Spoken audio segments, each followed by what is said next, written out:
Hello friends, it's Lisa Christensen with Watercolor Cards. I'm here to share with you some of my favorite supplies that I like to take on the go with me. I am always on the go with my kids, like sports ball practices and drama and music. We are such a busy household, but I love to paint and I love to create, and oftentimes I find myself like waiting for like 30 minutes at a time, either in my car or at the school, and I just find a place to sit and paint for 30 minutes because why not? It's better than being on, like, you know, social media or something, and plus I'm practicing my art, and I can play with my colors, and I can feel happy while doing it and waiting at the same time. Sometimes I can feel frustrated when I'm waiting for my children and there's nothing I can do about it. So I paint to calm myself down. So I'm going to share with you some of the fun things that I bring in my backpack. I just have like a mom bag, right? And snacks, and then I have a bottle of water for my watercolor, and then I have like a palette, maybe some watercolor markers, definitely a pen or pencil, and I just have fun creating, and it doesn't drive me crazy then when I'm waiting for 20 minutes because I have something to keep me busy and I'm being creative. So come with me, I'll show you some of the supplies that I've used in the past and that I'm using now, and just kind of give you an overview of what I like to bring in my mom bag, art bag. So come with me, I'll show you, it's fun. Alright friends, 9 times out of 10, this is my little set that I just take and I put it in my bag. Like, it is perfect for a small backpack. Almost as perfect for a Loungefly. I wish I had a Loungefly that I would just use, but I have a Vera Bradley backpack, like a 9x12-ish size backpack that I usually use, and this would be like my summer or fall, winter sports pack up. So this is what's in my bag. So I have this collapsible water cup from Tailored Expressions. It's a good one. And then I have a washcloth, dishcloth, just something from home, and then a metal watercolor set. And in here I'll have a couple of my paintbrushes. I just love them, they make me happy. I do sometimes seek out paintbrushes that will fit, and these two brushes, these brands, are from, they're Cotman, Winsor Newton Cotman, and I usually do round. This one's a Princeton. I don't know if it really matters the brand, but I just like the smaller size that'll fit into a watercolor palette. And then I usually have my paper with me, 140 pound, and they're cut to size. I have my swatch sheet, my palette, my watercolor palette, and then my pans that I can use. I have a water brush if I wanted to use a water brush. I have my pencil, eraser, and I have actually I thought this was a pencil sharpener. Nope, it's an eraser. Anyways, and then a nice little brush. So I would be set. I would be ready to go with this palette, and I would be happy like to paint for a couple hours if needed. And then I always have a sketchbook and a Micron pen for all the fun doodlings that I like to do. So that is kind of my setup for now, but there are some really good options. Here is one that I love, and this is what got me started actually, is this it's a portable pallet, so you can have water in each one of the wells. The idea is to have clean water and dirty water.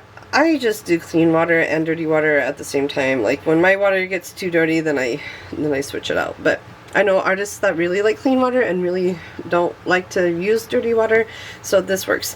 This is a nice little brush that will it just holds nicely in your hand. And then the paint doesn't come with it.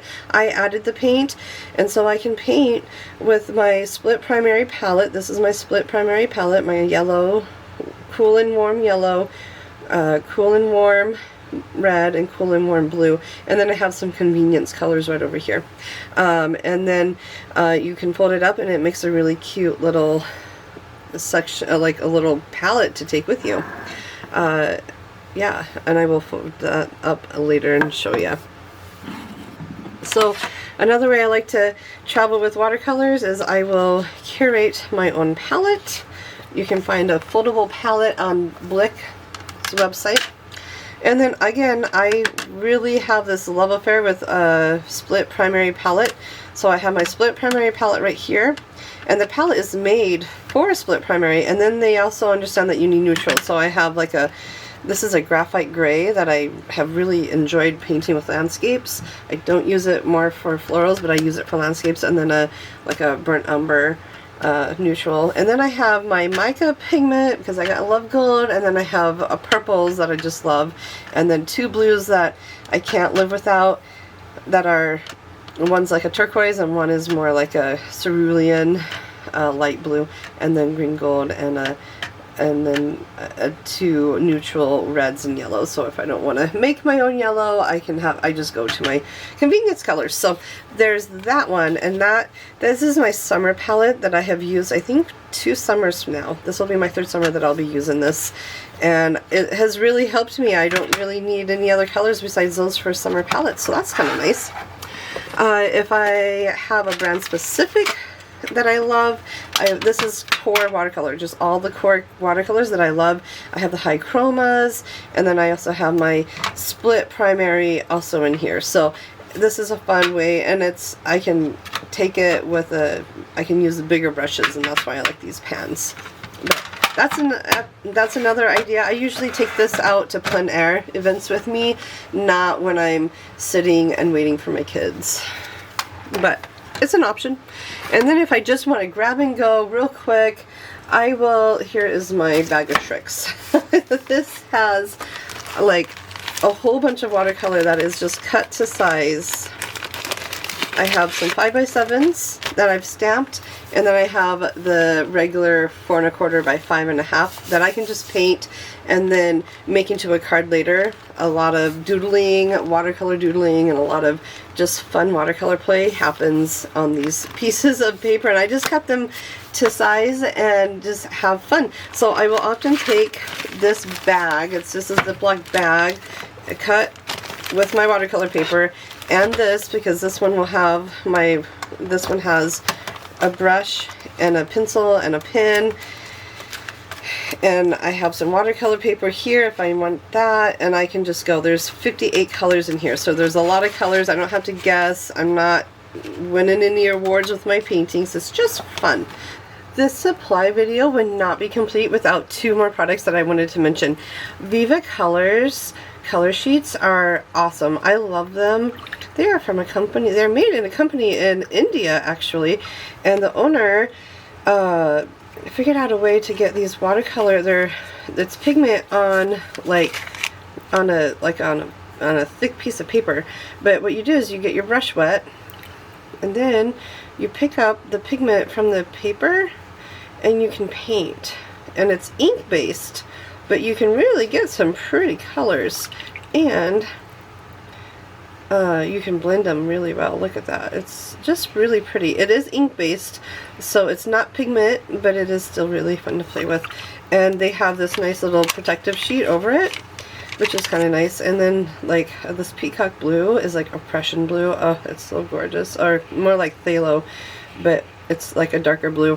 Anyways, you can really have some fun with this and paint, and it's really small. It can fit into like a purse almost. Like I could just take a couple of these sheets, my collapsible water container, and just put it in like a little bag or something and take with me. So this has been a really game changer for me as well. I really love this. And they're the Viva color sheets. They're awesome. They have different color palettes. I have the 16 like traditional watercolor palette. It's really fun. They're really fun to play with, and I will often grab these. I actually take these with me all the time, so I use them often. I am a big fan of them. The other thing that I like is watercolor markers. So watercolor markers, I have Artistro markers, and they come in a whole bunch of colors. I've done demos on them before, but I just have them all in a supply bag. And there's my palette, so I can see what colors I would like to paint with. But oftentimes I just use like a blendable, like a sheet of paper that's laminated, and then I can like color on it. and pick up from the color, or I just like to play with them with a piece of watercolor paper like this. So if I were to paint with, I'll just use the same color. I'll just, like, I like this because I can get really thick or very thin lines, so I can really practice my florals, and it's almost like you're painting with a brush, because this is a brush tip. You can kind of see it's a brush tip, but it'll go back to it. So I can practice my brush lettering. I can practice my Sumi ink, calligraphy, like all of it. Like, or I can put it on my blendable palette.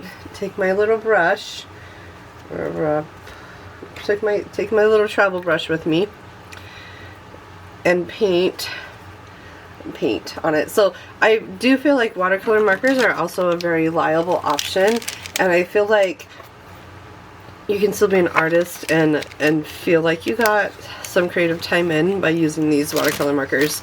And if you're not a watercolor artist, but you like Copics or other markers or colored pencils, the watercolor markers are a great alternative to that. So anyways, lots of ideas. Oh, I hope you guys find some time to create on the go.